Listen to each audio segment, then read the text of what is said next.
this weekend, Leeds plays host to the annual general meeting of the Women's Institute. The organisation is nearly 100 years old and has more than 2 million members. In Yorkshire, the Calendar Girls are, of course, its most famous members. They put the WI back in the headlines.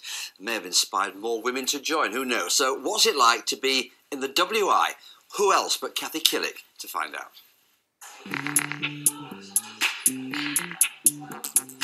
Ooh la la. If you expected blue rinses, think again. This is the modern look of the WI in Huddersfield. It looks pretty alternative.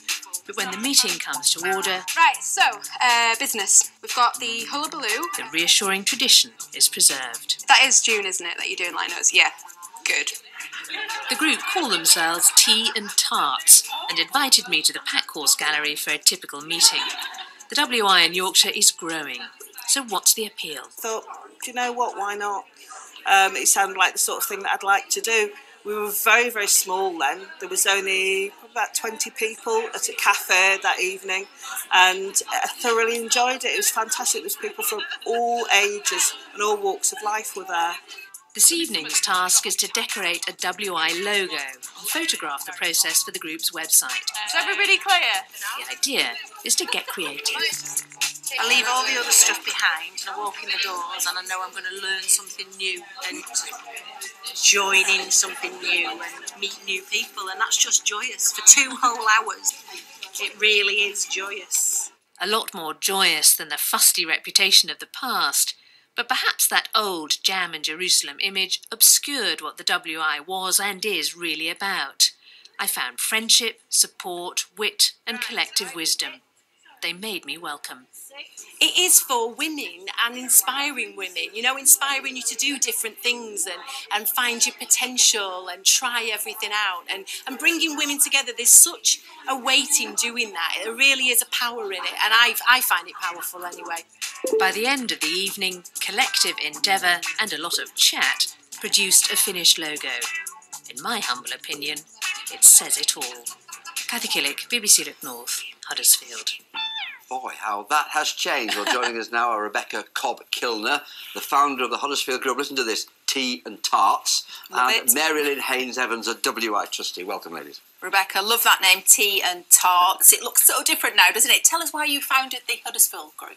Because I didn't know anybody at all. And now I've got too many friends. So what did you do? You were approaching people in the street. In tea rooms. The woman you just saw on there, I sidled up to her and I said, I like the cut of your jib. Come and play. Mary, tell me how it's changing the whole fabric of WI. It's changed incredibly in many ways. I mean, even since January. How? Give me some examples, other examples of things you do. It's just the outlook, and there are so many opportunities now for new members, whether it's learning or just, like Rebecca's just said, just going out and having fun. And, 14,000 members have already joined this year since January. That really is booming, isn't it? So not just Jam and Jerusalem.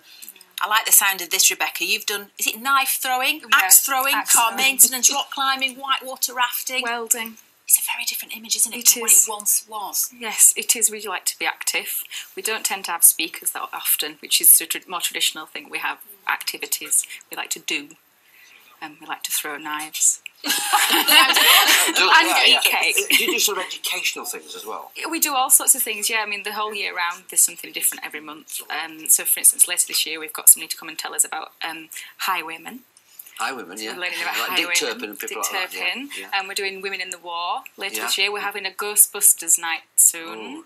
Very excited. Yeah, all sorts. But Mary Lynn, in a way, you haven't lost grip with the tradition, have you? You've still got some of the older things you used to do. Well, absolutely, and I'm from a very small institute in West Wales. We're only about 15 members, but perfectly formed, as I always say. And we have a whole load of fun being members. Our youngest is 21, our eldest member is 90.